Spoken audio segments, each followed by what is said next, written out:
आज हम लोग भारतीय संस्कारा जो कि छठा पाठ है। जैसा कि आप लोगों को हमने बताया है कि हम संस्कृत से रिलेटेड प्रत्येक पाठ का चैप्टर अपलोड करेंगे, इसलिए ये क्लास 10th का है। तो आइए स्टार्ट करते हैं आज का वीडियो। तो चलिए देखते हैं। कहता है भारतीय संस्कृते अन्यतमं वैशिष्ट्यं विद्यते यत् जीवने यह समये समये संस्कारा अनुष्ठिता भवन्ति। यानी भारतीय संस्कृति में अन्यतम वैशिष्ट्यम विद्यते यानी अन्य विशिष्टता यह है कि जीवन में समय समय पर संस्कार को अनुष्ठिता भवन्ति। संस्कार जो है अनुष्ठित होते हैं, यानी कि संस्कार किए जाते हैं। अद्य संस्कार शब्दः सीमितो व्यंग रूपः प्रयुज्यते, किंतु संस्कृत करणमिदं भारतस्य व्यक्तित्वं रचयति। आज जो है संस्कार शब्द सीमित हो गया है, किंतु संस्कृते रूपकरणमिदं यानी संस्कृति यानी संस्कार के लिए जो है भारतस्य व्यक्तित्वं रचयति। यह जो है भारत के व्यक्तित्व को रचता है।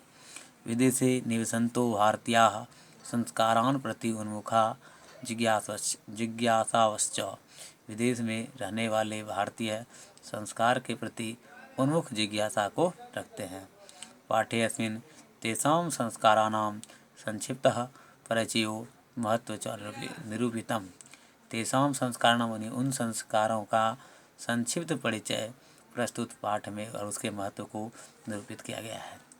आइए, ये तो रहा इसका परिचय। हम लोग चैप्टर से समझते हैं आखिर इसमें क्या बताया गया है। कहता है कि भारतीय जीवने प्राचीन कालतः संस्काराः महत्वं धारयन्। यानी भारत जीवन में प्राचीन काल से ही संस्कारों का महत्व संस्कार का महत्व धारण करके रखा है। यानी कि भारतीय जीवन में प्राचीन काल से ही संस्कारों का महत्व रहा है। प्राचीन संस्कृते रभिज्ञानम संस्कारेभ्यो जायते। यानी प्राचीन संस्कृति का ही जो है प्राचीन संस्कृते ऋभिज्ञानम संस्कारेभ्यो जायते, यानी कि प्राचीन संस्कृति संस्कार से ही है। अत्र ऋषीणां कल्पना आसीत् यत् जीवनस्य सर्वेषु मुख्यावसरेषु वेदमन्त्राणां पाठः, वरिष्ठानाम् आशीर्वादः, होमः, परिवारसदस्यानां सम्मेलनं च भवेत्। आगे देखिए क्या कहता है कि यहाँ ऋषीणां कल्पना आसीत्, ऋषियों ने कल्पना की थी कि जीवनस्य सर्वेषु मुख्य अवसरेषु यानी कि जीवन के सभी मुख्य अवसरों पर वेद मंत्रों का पाठ, वरिष्ठानाम आशीर्वाद यानी वरिष्ठ लोगों का आशीर्वाद, होम, परिवार सदस्यानाम सम्मेलनम च भवेत् यानी परिवार सदस्यों के सम्मेलन से हो। तत् सर्वम संस्काराणाम अनुष्ठाने भवति, तभी जो है संस्कार का अनुष्ठान संभव है।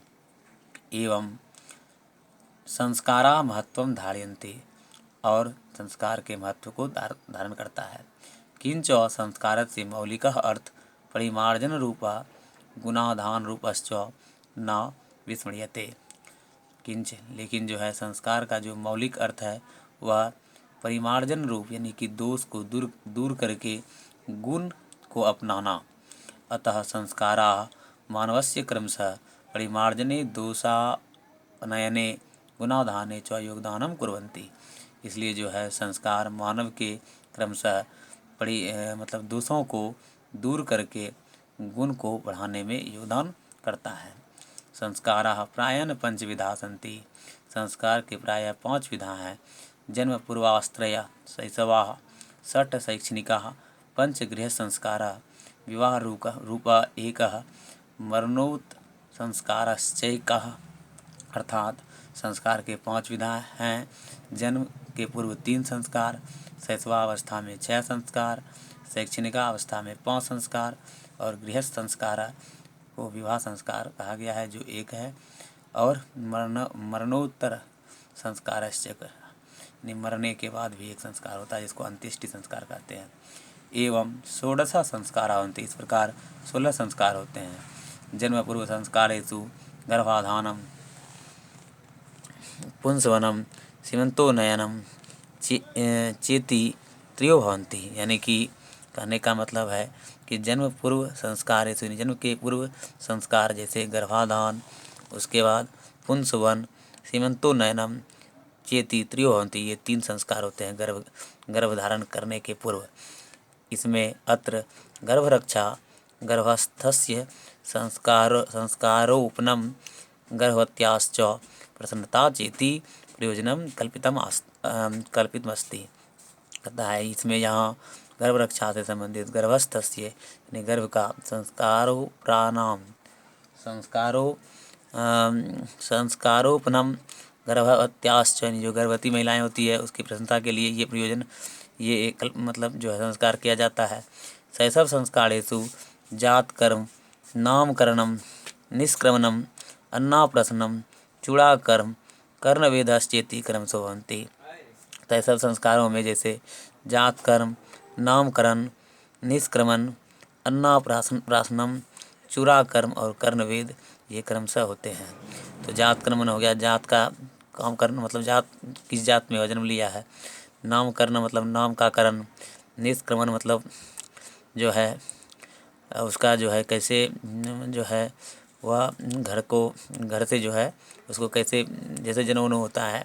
अन्नप्राशनम यानी भोजन खिलाने का चूड़ाकर्म कर्णवेद इत्यादि संस्कार होते हैं।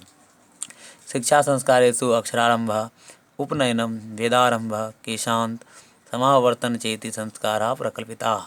शिक्षा संस्कारों में अक्षर आरंभ हो गया, उपनयन हो गया, वेद आरंभ हो गया, केशांत संस्कार हुआ, समावर्तन संस्कार हुआ इत्यादि की परिकल्पना है। अक्षरारंभे अक्षर लेखनम अंक लेखनम चौथेषु प्रारब्धे। अक्षरारंभे अक्षर लेखन यानी कि ये शिक्षा संस्कार के अंतर्गत आता है, जिसमें शिशु अक्षर लिखने का आरंभ करता है, उसके बाद अंक लेखन का आरंभ करता है। उपनयन संस्कारस्य अर्थः गुरुणा शिष्यस्य स्वं गृहे नयनम भवति। उपनयन संस्कार के अंतर्गत गुरु शिष्य के निकट होता है। तत्र शिष्याः शिक्षान्यान पालनम अध्ययनम करोति। तत्र वहाँ शिष्य जो है शिक्षा के नियमों को पालन करते हुए अध्ययन करते हैं। ते नियमा ब्रह्मचर्य व्रते समाविष्टा यानी वे नियम जो है ब्रह्मचर्य नियम कहलाते हैं। प्राचीन काले शिष्य ब्रह्मचारी इति कथ्यते। प्राचीन काल में शिष्य को ब्रह्मचारी कहा गया है।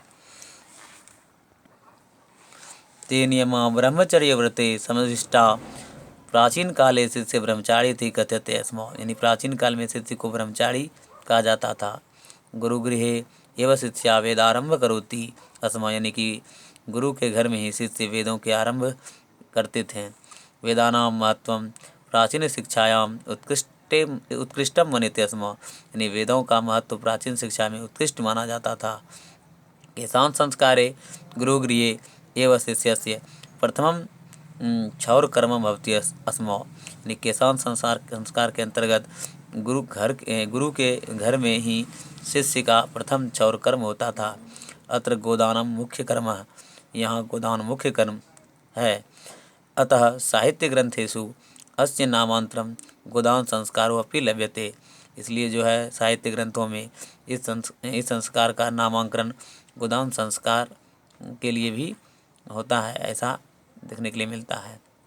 समावर्तन संस्कारस्योद्देश्यम शिष्यस्य गुरुगृहात् गृहस्थ जीवने प्रवेश।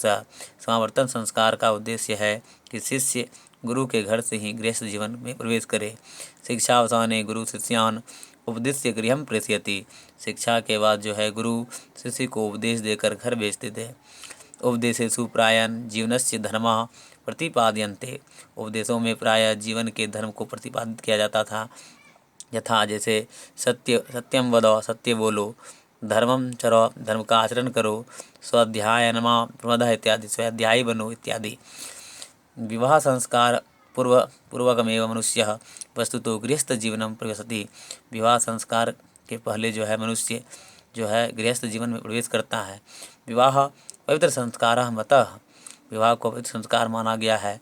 यत्र नाना विधानी कर्मकांडानि भवन्ति। इसमें जो है कई प्रकार के कर्मकांड होते हैं।